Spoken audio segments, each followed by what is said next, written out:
The sun vanishes, the world freezes. Only the fire stands between you and the endless night. The winter of 1783 to 1784 was one Norway would never forget.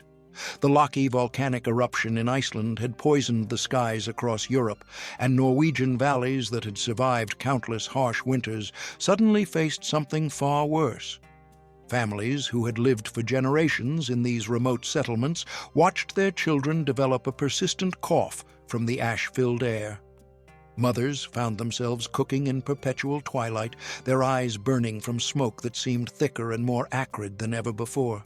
In these isolated mountain communities, entire families crowded into spaces no larger than a modern studio apartment. But unlike today's urban dwellers, they couldn't simply turn up a thermostat or call for help when systems failed. Their only defense against the killing cold was fire, but fuel was a precious resource that had to be managed with almost supernatural efficiency. A single family might burn through enough wood to fill a modern garage during the winter months, but every piece had to be cut, split, and hauled by hand from forests that could be miles away. The work began in late spring when the snow finally melted and continued through the brief summer months when daylight lasted nearly 20 hours. Men would venture into the forest with nothing but axes and saws, felling massive pines and birches that had grown for decades in the harsh northern climate. How did they generate enough heat to survive when modern homes with central heating struggled in similar conditions? What ingenious systems did they develop to maximize every single piece of wood? And how did they keep their homes warm through the long, dark nights without succumbing to smoke, fire, or the relentless cold that could freeze a person solid within hours? These 7 heating secrets weren't just clever innovations. They were the difference between life and death in the world's harshest winters. From timber in the forests to stone in the mountains, every culture built to survive. This is timber and stone. Number 1. The thermal battery stove, kakkelovn. In an era before modern insulation, Norwegian families understood a principle that many contemporary builders have forgotten. Thermal mass is a more reliable defense against cold than lightweight insulation alone. Their solution was the stone heating technique, a massive stove built not just to generate heat, but to store it for half a day after the fire died. Picture a father and his sons hauling massive stones from a frozen riverbed in late autumn, their breath forming clouds in the bitter air. These stones, each as heavy as a grown man, were chosen for their density and heat retention. Granite and schist were preferred for their ability to absorb and slowly release heat. The selection process was critical. Stones with cracks or fissures would shatter under extreme temperature changes, potentially destroying months of work. The construction brought the entire family together during the brief autumn window before winter arrived, with even the youngest children helping to carry smaller stones and mix the clay mortar. The stove was a monolithic presence. Imagine a structure as tall as a basketball hoop and weighing as much as a small car. Its construction required weeks of careful planning and execution. A central firebox would be fired intensely for several hours each morning and evening, reaching internal temperatures hot enough to melt copper. The hot gases were channeled through stone passages within the stove's mass, an intricate system of smoke channels that allowed maximum heat absorption before the smoke was released. These internal passages, called varmekanaler, heat channels, were carefully sized to ensure optimal heat transfer without creating dangerous pressure buildup. The engineering was sophisticated beyond what most people realize. The stones were arranged in specific patterns to create thermal zones within the stove. The hottest stones, closest to the firebox, would reach surface temperatures too hot to touch, while the outer stones maintained more moderate temperatures comfortable for sitting against. This gradient ensured that the heat was released gradually over many hours, preventing the dangerous temperature swings that could crack the masonry. The family would gather around the stove throughout the day, not for the direct heat of the fire, but for the gentle, radiant warmth that emanated from the stones. Children would sleep on wooden benches built directly against the stove, their small bodies warmed by the stored heat that could maintain comfortable temperatures on the stone surface even half a day after the fire had died. The grandmother, her joints aching from decades of hard labor, would position her chair where the warmth was strongest, her knitting needles clicking in rhythm with the gentle creaking of the house as it contracted in the cold. But what happened when even this massive thermal battery wasn't enough to fight the deepest cold? Modern radiant floor heating systems aim for this effect, consuming thousands of watts of electricity to achieve what these stoves accomplished with just stone and fire, often maintaining comfortable interior temperatures when outside conditions would kill an unprotected person in minutes. Number 2. The smoke warming system, Røykganger. For Norwegian families, smoke wasn't just a byproduct of fire. It was a valuable resource that contained nearly half of the total heat energy from burning wood. The smoke warming system was a brilliant innovation that extracted every last bit of warmth from the smoke before it was vented outside. This wasn't just about efficiency, it was about survival when fuel was so precious that wasting heat meant risking death. The system consisted of stone or clay channels built into walls, floors, and furniture. These channels, wide enough for a child's arm to reach through, directed smoke through a serpentine path that could stretch the length of a football field through the house. The construction of these channels required master craftsmanship. Each stone had to be carefully shaped and fitted to create a smooth, continuous passage that would allow smoke to flow without creating dangerous backups or leaks. The channels were lined with a special clay mixture that included crushed pottery shards and animal hair, creating a surface that could withstand the extreme temperature changes without cracking. The pathway was designed with gentle curves rather than sharp angles, allowing the smoke to flow naturally while maximizing contact time with the stone surfaces. Strategic placement of these channels was crucial. They ran beneath sleeping areas, through walls adjacent to workspaces, and even under the floors where the family prepared food. Families would sit on stone benches warmed by smoke channels running through their cores, the heat seeping through the stone to warm their bodies after hours of work in the freezing cold. Children would climb into box beds to find the wooden surfaces pleasantly warm from the smoke system beneath, a comfort that made the difference between restful sleep and shivering through the long winter nights. The engineering required precise sizing. Smoke had to take as long as a leisurely walk to travel from stove to chimney, allowing maximum heat extraction while preventing dangerous buildup. This system had multiple benefits beyond heating. It provided gentle, even warmth throughout the house, eliminating the dangerous cold spots that could lead to frostbite during sleep. It helped dry out the interior of the house, preventing the dampness and mold that could cause respiratory illness in the confined winter quarters. The warm, dry air also helped preserve food stores and prevented the formation of ice on interior walls, a common problem in poorly heated homes. Most importantly, it allowed families to extract significantly more heat from the same amount of wood. The difference between having enough fuel to last the winter and facing starvation in the spring. So, how did they prevent the smoke from backing up and suffocating the family during the fierce winter storms? This was a primitive heat recovery ventilator, but powered by natural convection instead of electricity, achieving efficiency levels that modern HVAC systems struggle to match, even with sophisticated electronic controls and variable speed fans. Number 3. The Double-Combustion Chamber. Norwegian stove builders were masters of efficiency, and the double-combustion chamber was one of their most ingenious innovations. They understood that the smoke from a fire contained unburned gases, volatile compounds that represented a significant portion of the wood's total energy content. Their solution was to create a stove with two chambers, one for the primary combustion of the wood and a second, superheated chamber to burn the gases themselves. The design was elegant in its simplicity, but required precise engineering to function properly.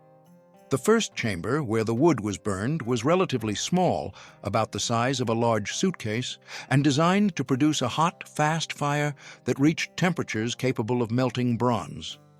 This intense heat was necessary to drive off the volatile gases from the wood, creating a smoke rich in combustible compounds.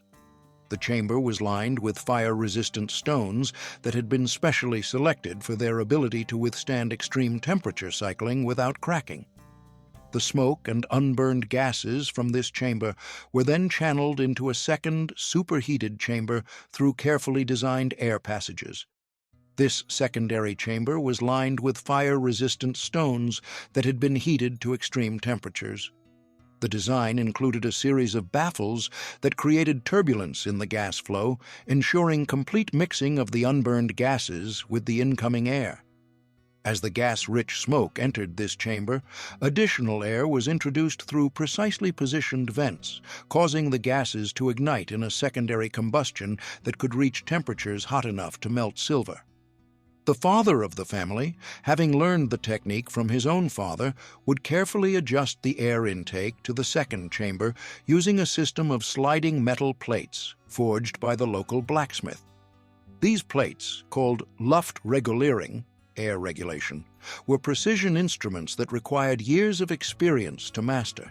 Too little air, and the gases wouldn't burn completely, wasting precious fuel and creating dangerous creosote buildup. Too much, and the fire would burn too fast, consuming wood without storing heat in the thermal mass. The adjustment required constant attention and years of experience to master. He would judge the efficiency by the color of the flames in the secondary chamber. A bright blue indicated complete combustion, while yellow or orange flames meant adjustments were needed. The sound of the system was distinctive. When operating correctly, the secondary combustion created a low, steady roar that experienced operators could interpret like a musical instrument. Changes in pitch or rhythm indicated problems with airflow or fuel quality. Children learned to recognize these sounds from an early age, understanding that the health of the fire meant the survival of the family. This wasn't just about saving wood, it was about generating a level of heat that a single-chamber stove could never achieve. The secondary combustion produced a burst of intense heat that was absorbed by the stove's thermal mass, significantly increasing its heat output and storage capacity. Modern high-efficiency wood stoves use this same principle, but these Norwegian builders perfected it centuries ago with nothing more than stone, clay, and an intimate understanding of fire behavior. Number 4. Radiant heat furniture. In the unforgiving Norwegian winter, every object in the house was a potential ally in the fight against the cold. The concept of radiant heat furniture was a natural extension of the smoke warming system, turning everyday objects into sources of warmth and comfort. This wasn't about placing furniture near the fire. It was about building the fire into the furniture. Stone benches were constructed with smoke channels running through their cores, creating heated seating that was a welcome relief after hours spent working in the freezing cold. The construction of these benches required careful planning. The stone had to be thick enough to store heat, but not so thick that it took hours to warm up. The channels had to be sized correctly to allow adequate smoke flow without creating dangerous pressure buildup. The family would gather on these benches in the evening, the gentle warmth seeping into their tired muscles as they shared stories and mended tools. The eldest son would sit beside his father, learning the intricate skills needed to maintain the heating system. The mother would position herself where she could supervise the younger children while keeping her hands warm enough to continue her needlework. These weren't just seats. They were gathering places that brought the family together during the long, dark months when outdoor work was impossible. Box beds, enclosed on 3 sides to protect against drafts, were another ingenious innovation. The wooden platforms of these beds were often built directly over smoke channels, creating a warm surface that made sleep possible on the coldest nights. The construction required precise carpentry skills. The bed frame had to be strong enough to support the weight of multiple people while allowing adequate airflow beneath. Gaps between the floorboards were carefully sized to allow heat to rise while preventing dangerous smoke leaks. Children would climb into these cozy enclosures, the warmth from below and the thick wool blankets above, creating a safe haven from the howling wind outside. Picture a young girl, her hands and feet numb after a day of helping her mother with chores, climbing into her box bed. The warmth of the wood against her skin would be a small but profound comfort, a reminder of the security and ingenuity that kept her family alive. The bed would retain warmth for hours after the fire died, ensuring that sleep was possible even when the house temperature dropped below freezing. The engineering extended to work surfaces as well. Tables and benches used for food preparation were often built with heating channels beneath, keeping hands nimble enough for delicate tasks like sewing and food preparation. This wasn't just furniture.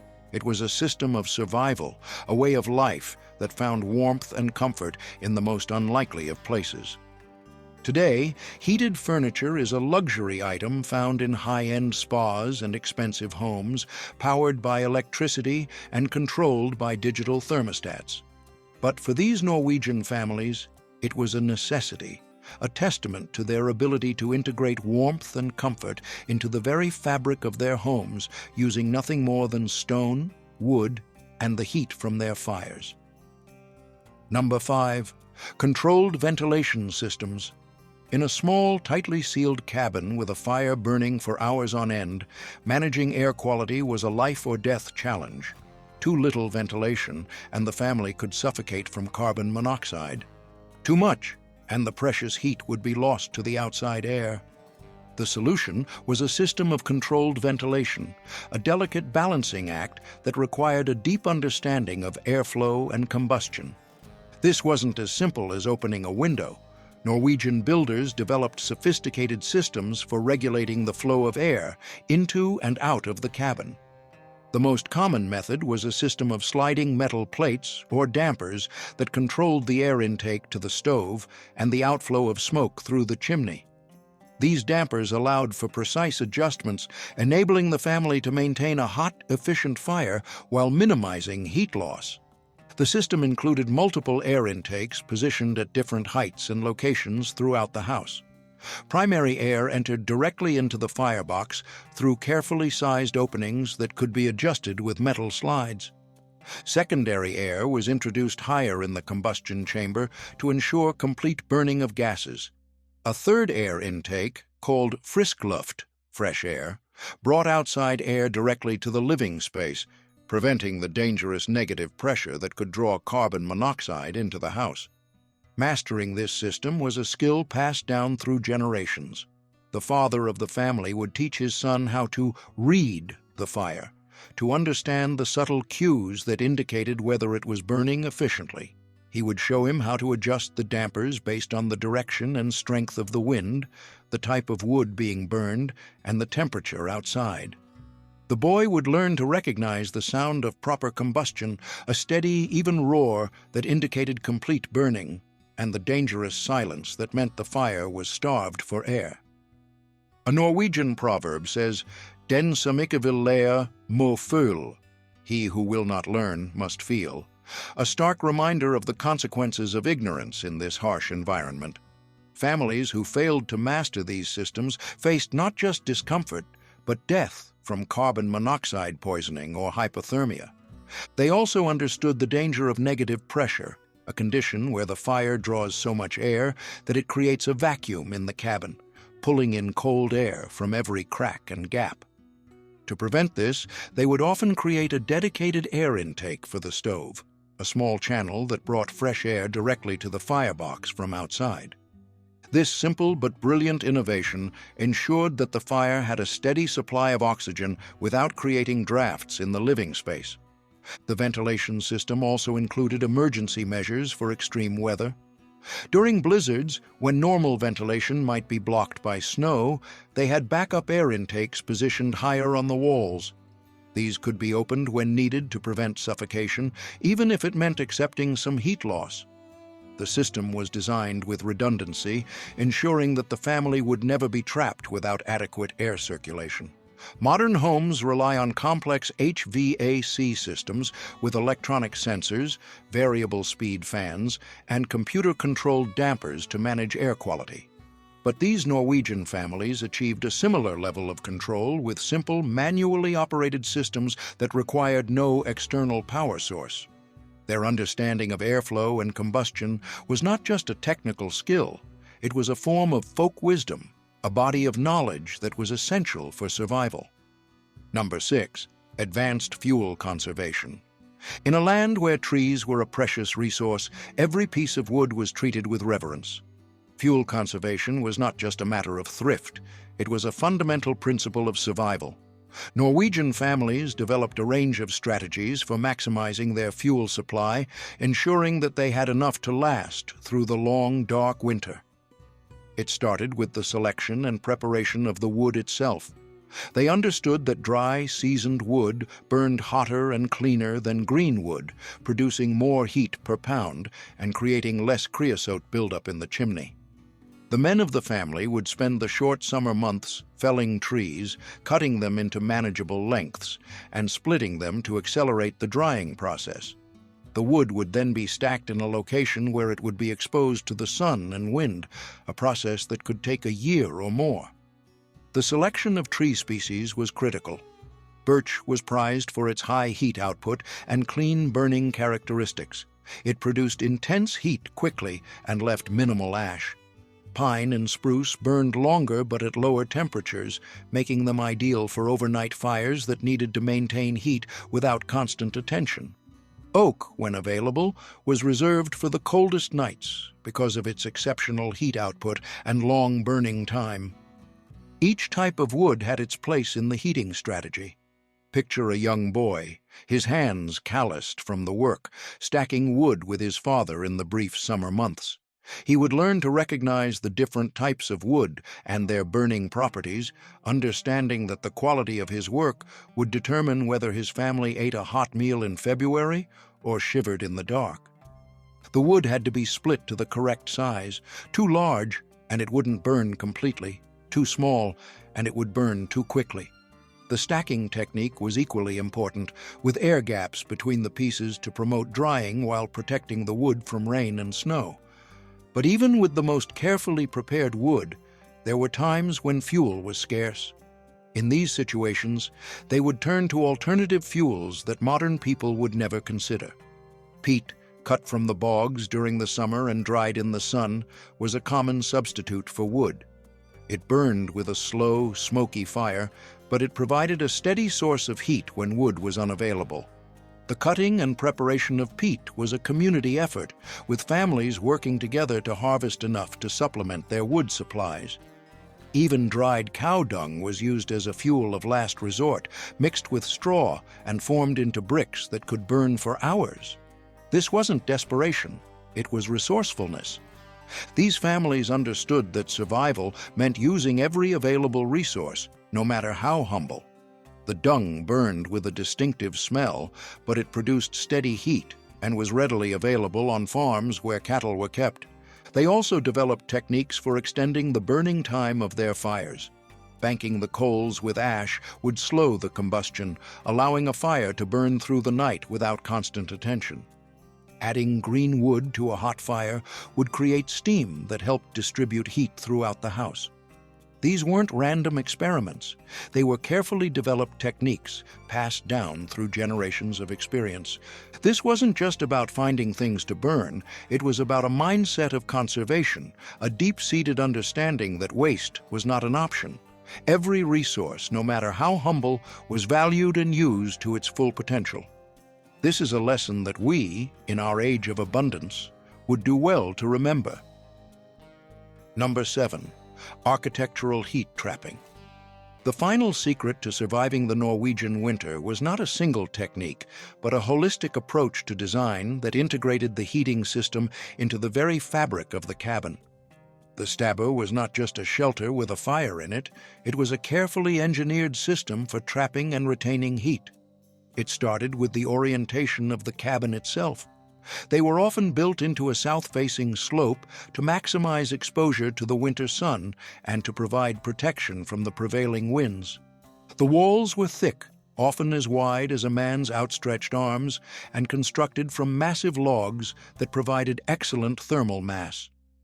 The gaps between the logs were filled with a mixture of moss, clay, and animal hair, creating a nearly airtight seal that prevented heat loss through infiltration. The selection of logs was critical.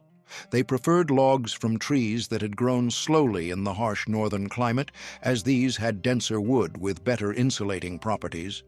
The logs were carefully fitted together using traditional joinery techniques that created tight seals without the need for nails or metal fasteners.